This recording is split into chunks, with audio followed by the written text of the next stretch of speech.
Noveno episodio. La era de la paz personal y la afluencia.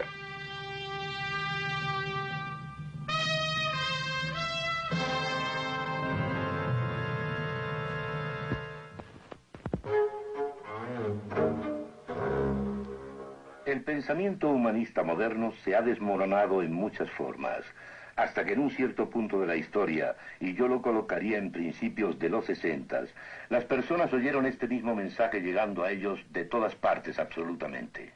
Cuando leían libros de filosofía, o cuando asistían al museo de arte, o escuchaban música, o leían una novela moderna, o asistían al cine filosófico, era siempre lo mismo. Y eso es que, en una base humanista, la razón conduce a la desesperación, a ninguna respuesta. Y las personas deben tratar de encontrar soluciones en el área de la sinrazón. Llevó a las personas al punto donde no había ningún valor fijo para nada. Estos habían desaparecido, y la gran mayoría de las personas había llegado al punto donde solo tenían dos horrendos valores, horribles valores: paz personal y afluencia. Ahora, como voy a usar estos términos una y otra vez durante este episodio, déjenme definirlos cuidadosamente y les ruego que escuchen. Cuando uso el término paz personal, me refiero a que deseo que me dejen solo, y no me interesa lo que le pase al hombre del otro lado de la calle o del otro lado del mundo. Quiero que mi estilo de vida no sea perturbado, sin considerar lo que significaría incluso para mis propios hijos y mis nietos. Eso para mí es paz personal. La afluencia significa cosas, siempre más cosas, y el éxito visto como la abundancia de cosas.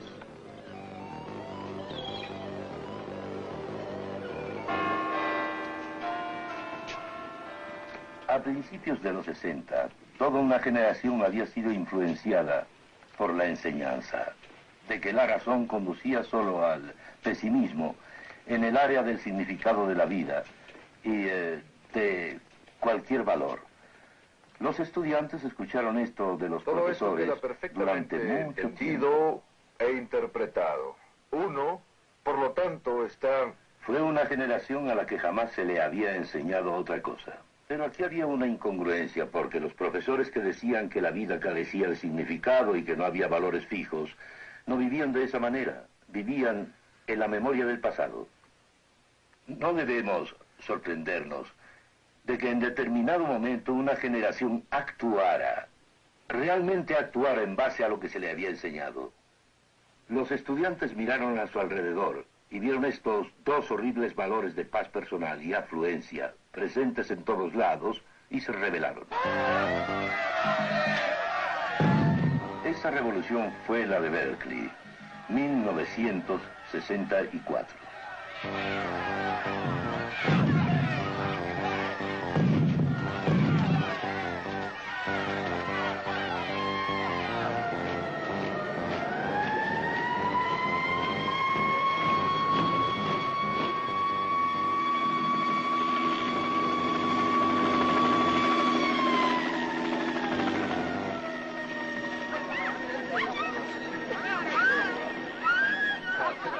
Volviendo a lo que ahora es historia pasada, no entenderemos en dónde nos encontramos hoy si no tomamos un momento para comprender la corriente a través del Berkeley de 1964.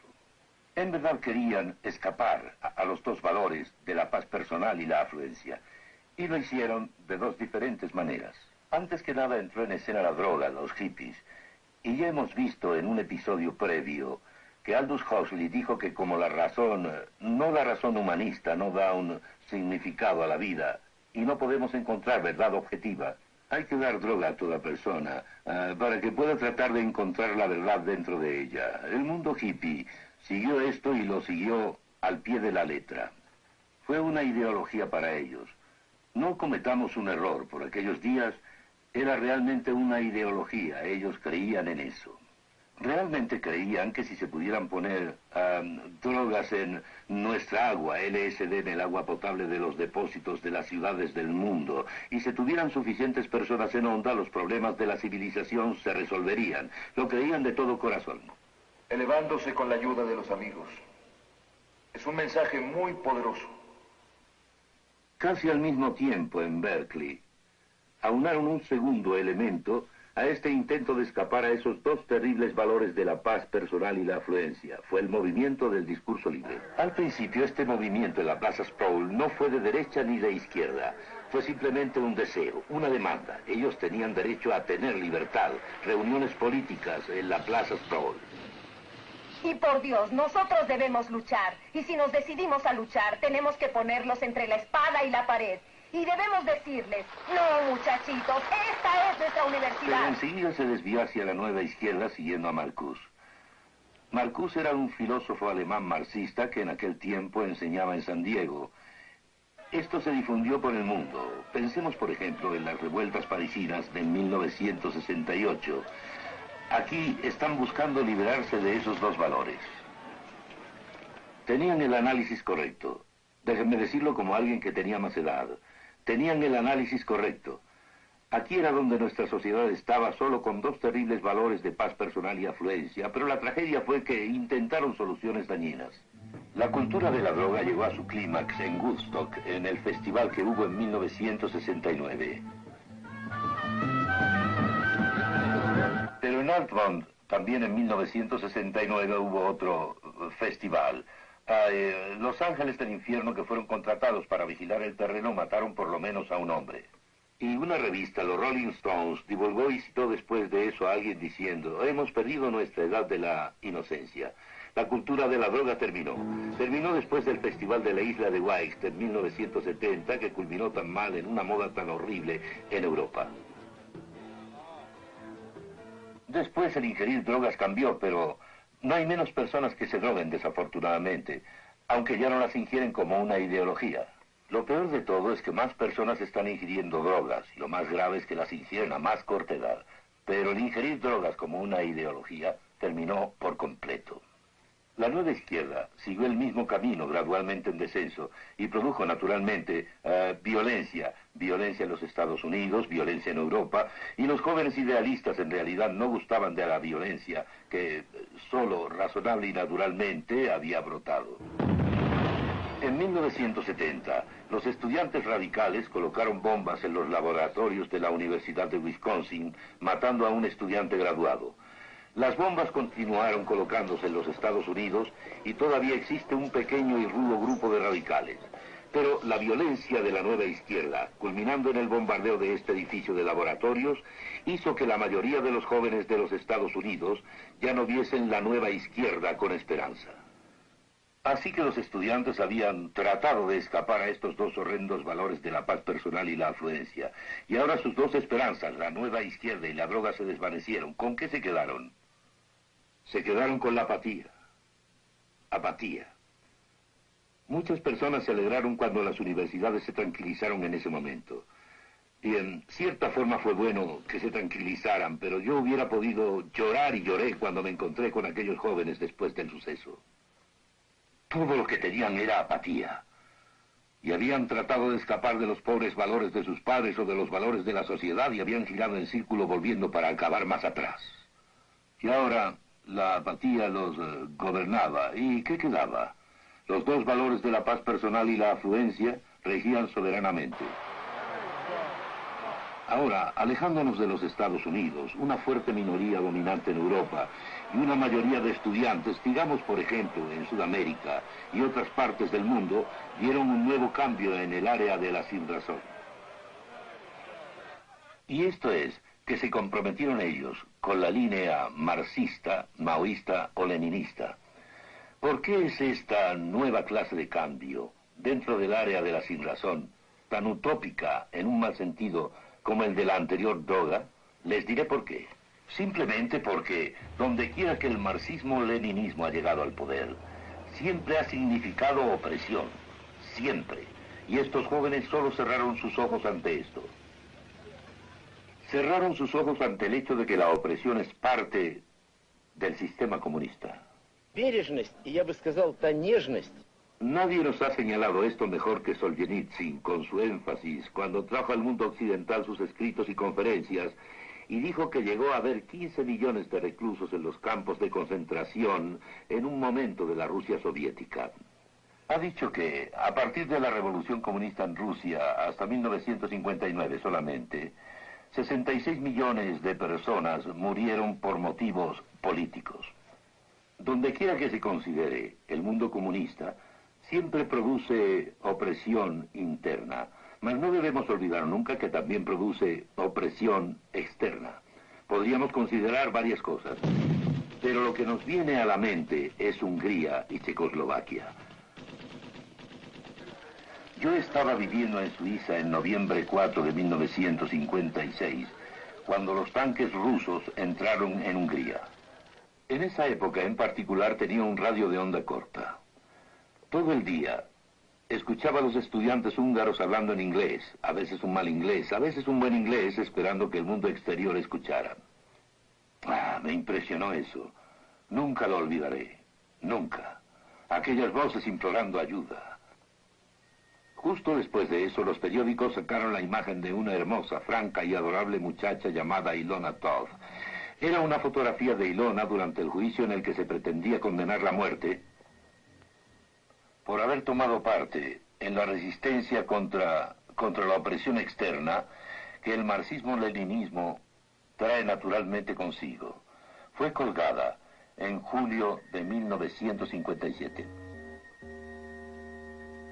El marxismo-leninismo es una irrupción por otra razón incluso más básica que la que señalaba anteriormente.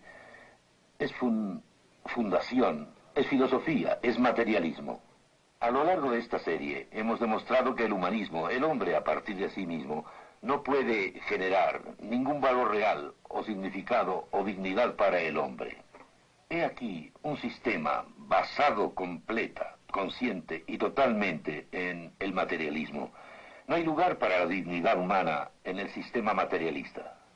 El conocido comunismo de la fase humana, que algunos de los eruditos en los países comunistas satélite han apoyado, y algunos fuera de los países satélite también comunistas lo han apoyado, no es posible. Sencillamente no es posible en base al materialismo. Con todo, es extraña la manera en que los jóvenes y los mayores en los países no comunistas son atraídos por el marxismo-leninismo idealista. Es mi convicción, después de examinar las tendencias y partidos y todo eso, que el Partido Comunista se apega a la mayoría de estos ideales y... La razón es que se habla mucho de la dignidad humana, ser tratados mejor. Para resolver los problemas y para dar vida y brindar a los jóvenes una vida con sentido y llena de propósitos. ¿Se puede deducir esto a partir de una base materialista? No. ¿Quieren saber lo que es? Se lo diré. Hay solo una manera de entender el marxismo utópico e idealista. Y esta es que es una herejía cristiana. Y luchando en contra y condenando lo que es erróneo en el mundo, y el Señor sabe que hay muchas cosas erróneas en el mundo. El comunismo idealista utópico simplemente se sobrepasa, acoge estas frases que jamás pudieron producirse de una filosofía materialista, las vuelve a recordar, las usa separadas de los resultados naturales, de su posición, y haciendo eso, atrae a quienes han sido atrapados por el marxismo-leninismo idealista.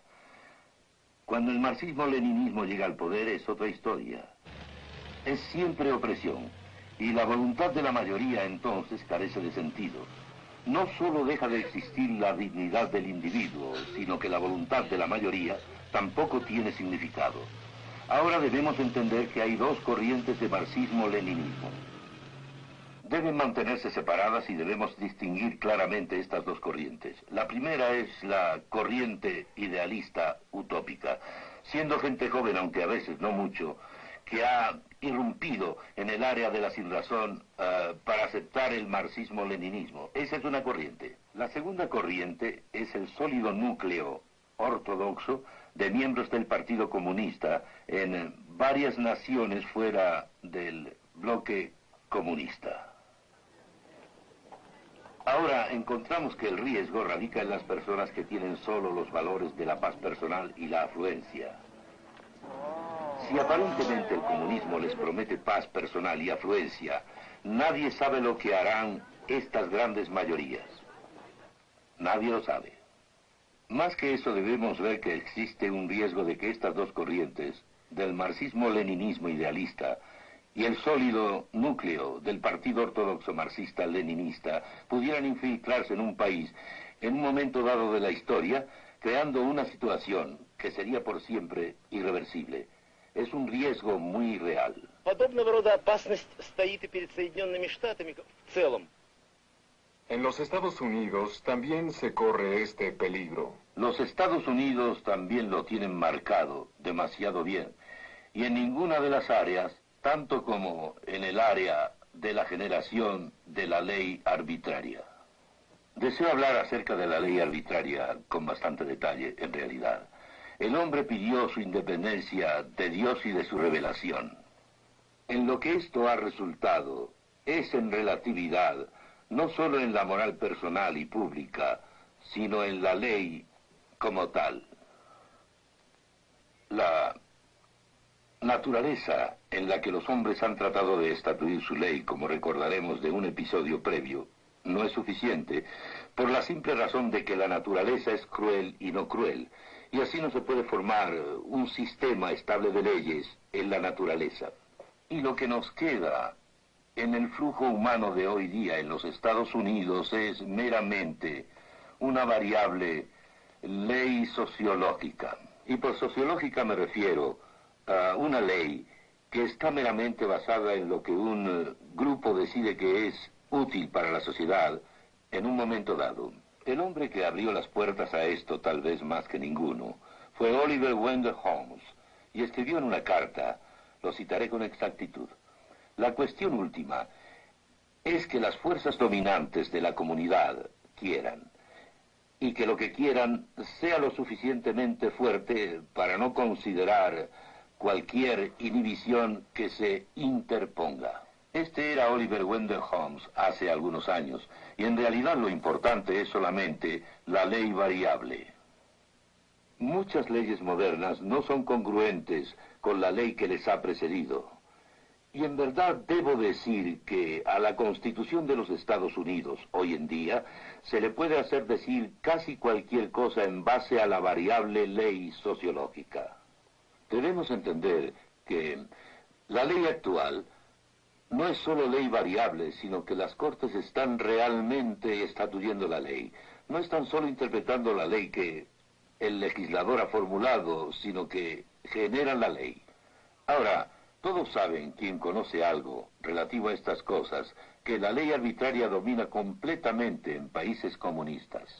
De lo que la mayoría no se da cuenta es de que en el flujo humanista, la ley arbitraria se ha expandido por el mundo occidental también. Usaré una analogía. Consideren el feto humano, el bebé nonato. En enero de 1973, la Suprema Corte de los Estados Unidos aprobó la ley de aborto.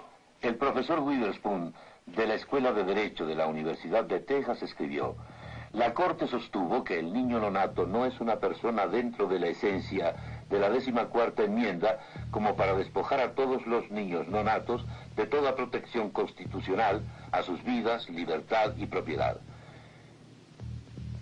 Esta regulación de la Suprema Corte de los Estados Unidos es un absoluto totalmente arbitrario. Antes que nada, es médicamente arbitraria. Este libro fue publicado con la cooperación de muchos científicos connotados en este campo, incluyendo a algunos de los Estados Unidos. Fue para informar al público británico. Favorece al aborto. Sin embargo, dice que la cuestión acerca de cuándo la vida humana comienza está aún sin resolverse. El aborto puede ser practicado antes de que el feto sea viable, aunque cuando sucede es en sí mismo un punto a discutir. Más adelante establece que un biólogo puede decir que la vida humana empieza en el momento de la fecundación, cuando el espermatozoide y el óvulo se fusionan. La arbitrariedad médica de la decisión de la Suprema Corte está enfatizada por el hecho de que la destrucción del feto se acepta en el aborto. Y con todo, las discusiones se originan en cuanto a si es correcto fertilizar un óvulo fuera del útero, esto es, en el laboratorio, porque entonces viviría solo unos días. Esto plantea el problema de que si ese óvulo fertilizado fuese implantado exitosamente dentro del útero, tendría el potencial genético total para convertirse en un ser humano. ¿En qué afecta que se aborte a un bebé de 5 meses y medio de embarazo? Pues en que también él tiene todo el potencial genético para convertirse en un ser humano.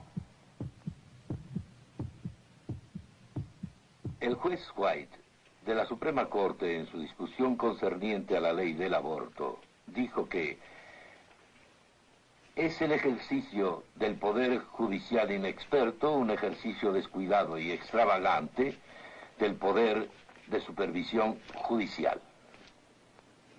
Sobre esta arbitraria regulación fueron descartadas las leyes del aborto de casi todos los estados de la Unión, médica y legalmente. Muchas personas aceptaron esta ley a pesar de que era arbitraria médica y legalmente, porque era considerada sociológicamente provechosa. ¿Por qué no habríamos de aceptar leyes que restringieran la libertad humana si fueran consideradas sociológicamente provechosas? Con lo que nos quedamos es con la ley sociológica, y eso es todo. Y nadie sabe cómo terminará. Por la regulación de la Suprema Corte, el bebé nonato no se considera una persona. En nuestros propios días ha habido un gran clamor, y muy apropiadamente, porque en el pasado no se veía al esclavo negro como una persona.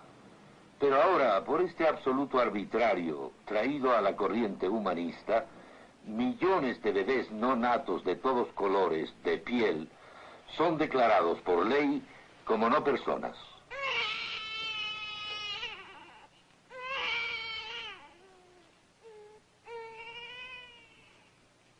Ahora hay que hacerse una pregunta. En el día en que no haya valores fijos, ¿por qué no los viejos, los enfermos incurables, los dementes y otras clases de personas en forma igualmente arbitraria se les declara como no personas en base a la ley arbitraria si los jueces consideran que es sociológicamente provechoso? En días como los nuestros, lo que es inconcebible puede no ser, y probablemente no será inconcebible, a la vuelta de muy pocos años. Ahora, adelantémonos un poco. Al no existir ya consenso cristiano, como ese de nuestra cultura, la sociedad en realidad no tiene muchas bases sobre las cuales haya posibilidad de edificarse. Una es que todos simplemente harían lo suyo, y esto recibe el nombre técnico de hedonismo. Significa que la persona haría lo que desea hacer, pero el simple hecho es que no es posible edificar una sociedad con todo el mundo haciendo solo lo que quiere hacer. Se podría pensar en un hombre solo viviendo en una isla desierta. Ahí haría cualquier cosa que quisiera dentro de la forma del universo. Pero cuando dos hombres están en una isla desierta y deben tener, por tanto, interrelaciones, entonces ya no es posible para cada hombre hacer lo que quiere hacer. A menudo recuerdo la analogía de los dos hombres tratando de hacer lo suyo, sin importar lo que el otro piense. En cuanto se encuentran en un estrecho puente, algo tiene que suceder. Ambos no pueden hacer su voluntad, todos lo entienden. No se puede edificar una sociedad con gente haciendo lo que quiere hacer. Es hedonismo. Bien, entonces el hedonismo es una base teórica para la sociedad cuando el consenso cristiano dejó de existir. Pero si no es posible, ¿qué otras posibilidades hay? Bueno, está la posibilidad del dominio total, del voto del 51%. Recuerden bien que fue la cristiandad de la Reforma en el norte de Europa la que puso al alcance las formas y libertades que tenemos. Y el voto del 51%. Pero estoy hablando del voto del 51%, puesto que no existe un absoluto por el cual se pueda juzgar el voto del 51%. En los días en que la cultura cristiana era más dominante, el individuo podía levantarse con una Biblia en la mano y decir: se equivocan, aunque la mayoría hubiese votado en otra forma. Pero ya que el consenso cristiano no existe, entonces no hay un absoluto para poder juzgar el 51%. De modo que esta es una situación muy diferente. Les diré una frase que desearía memorizaran. Si no hay un absoluto, por el cual juzgar a la sociedad es absoluta. La idea del pensamiento humanista es convertir al hombre como individuo y luego a la humanidad en el centro de todas las cosas. Su propia medida para convertirse en autónomo.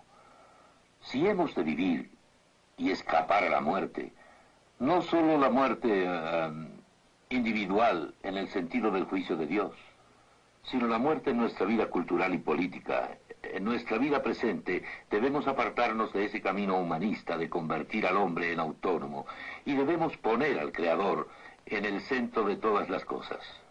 La mayor de todas las maldades es poner cualquier cosa creada en el lugar del Creador. Y cuando nos apartemos de esto, nuestros pies habrán pasado del camino de la muerte al camino de la vida.